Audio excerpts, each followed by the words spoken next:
Hi my dear sisters and brothers. ಯಾರಾದರೂ ನಿಮ್ಮ ಮುಂದೆ ಬಂದು ನೀವಂದರೆ ನನಗಿಷ್ಟ, ನಾನು ನಿಮ್ಮನ್ನು ಪ್ರೀತಿ ಮಾಡ್ತಿದ್ದೀನಿ, ನೀವು ನನ್ನ ಪ್ರೀತಿಸ್ತೀರಾ ಅಥವಾ ಪ್ರೀತಿ ಮಾಡಿ ಅಂತ ಕೇಳಿದಾಗ ಅವ್ರಿಗೆ ಮನಸ್ಸು ನೋವಾಗೋ ಹಾಗೆ ಚುಚ್ಚಿ ಮಾತನಾಡಬೇಡಿ. ಯಾಕೆಂದರೆ ಪ್ರಪಂಚದಲ್ಲಿ ನಮ್ಮನ್ನು ದ್ವೇಷ ಮಾಡೋರೆ ತುಂಬ ಜನ ಸಿಗ್ತಾರೆ ಹೊರತು ಪ್ರೀತಿ ಮಾಡೋರಲ್ಲ. ಹಾಗಾಗಿ ಪ್ರೀತಿ ಮಾಡೋರನ್ನ ದೇವರು ಅಂತ ಭಾವಿಸಿ, ಪ್ರೀತಿ ಮಾಡೋರನ್ನ ಚುಚ್ಚಿ ಅವಮಾನಿಸಬೇಡಿ. ಯಾಕೆಂದರೆ ದ್ವೇಷ ಮಾಡೋರು ಶತ್ರುಗಳು, ಪ್ರೀತಿ ಮಾಡೋರು ದೇವರಾಗ್ತಾರೆ. ಹಾಗಾಗಿ ನೋಯಿಸೋ ಬದಲು ನಿಮ್ಮ ಮನಸ್ಥಿತಿಯನ್ನು ಅವರಿಗೆ ಅರ್ಥ ಮಾಡಿಸಿ. ಪ್ರೀತಿ ಮಾಡೋಕ್ಕಾದ್ರೆ ಪ್ರೀತಿ ಮಾಡ್ತೀವಿ, ನಿಮ್ಮ ಪ್ರೀತಿಯನ್ನು ಅಕ್ಸೆಪ್ಟ್ ಮಾಡ್ಕೊಳ್ತೀವಿ ಅಥವಾ ಸಮಯ ತಗೊಳ್ತೀವಿ, ಈ ಥರ ಉತ್ತರ ಕೊಡಿ. ಒಂದು ವೇಳೆ ನಿಮಗೆ ಅವ್ರು ಇಷ್ಟ ಇಲ್ಲ ಅಂದರೆ, ಇಲ್ಲ ಯಾವತ್ತೂ ಪ್ರೀತಿನ ಅಕ್ಸೆಪ್ಟ್ ಮಾಡ್ಕೊಳಕ್ಕಾಗಲ್ಲ ಅಥವಾ ನಾನು ಯಾವುದೋ ಪ್ರೀತಿನ ಈ ಥರ ಅರ್ಥ ಆಗೋ ಹಾಗೆ ಒಂದೇ ಮಾತಲ್ಲಿ ಹೇಳ್ಬಿಡಿ.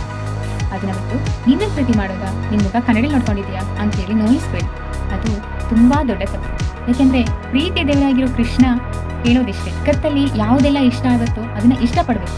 ಆದರೆ ಅದು ನಮಗೆ ಸಿಗೋದು ಅಂಥದ್ದಾದರೆ ಪಡ್ಕೊಳ್ಬೇಕು. ಒಂದು ವೇಳೆ ಸಿಗಲ್ಲ ಅಂದರೆ ನೋಡಿ ಅದು ಚೆನ್ನಾಗಿರ್ಬೇಕು ಅಂತ ಹೇಳಿ ಬಯಸಿ ಅವರು ಅಥವಾ ಅವಸ್ತು ಯಾವುದೇ ನಾನು ಇಷ್ಟಪಟ್ಟಿದ್ದೀನಿ ಅಂದರೆ ಸಿಗದೇ ಇದ್ರೆ ಏನಂತೆ ಅವ್ರು ಚೆನ್ನಾಗೇ ಇರಲಿ ಅಂತ ಬಯಸ್ಬೇಕು. ಅದೇ ನಿಜವಾದ ಪ್ರೀತಿ. ಎಸ್ ಹೌದು, ಪ್ರೀತಿ ಅನ್ನೋದು ಮುಖ ನೋಡಿ ಹುಟ್ಟಲ್ಲ, ಮನಸ್ಸಿಂದ ಹುಟ್ಟು. ಹಾಗಾಗಿ ಪ್ರೀತಿಸೋ ಜನ ಅಂದರೆ ದೇವರಿದ್ದಾಗೆ.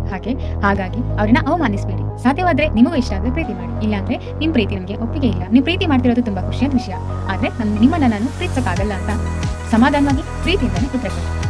ಅದನ್ನು ಬಿಟ್ಟು ನಿಮ್ಮ ಯೋಗ್ಯತೆಗೆ ನನ್ನನ್ನು ಪ್ರೀತಿಸೋದಾ ಅಥವಾ ನಾನು ನಿನ್ನನ್ನು ಪ್ರೀತಿಸೋದಾ ಅಂತ ಅವ್ರನ್ನ ಅವಮಾನ ಮಾಡಬೇಡಿ. ಚುಚ್ಚಿ ಮಾತನಾಡಬೇಡಿ.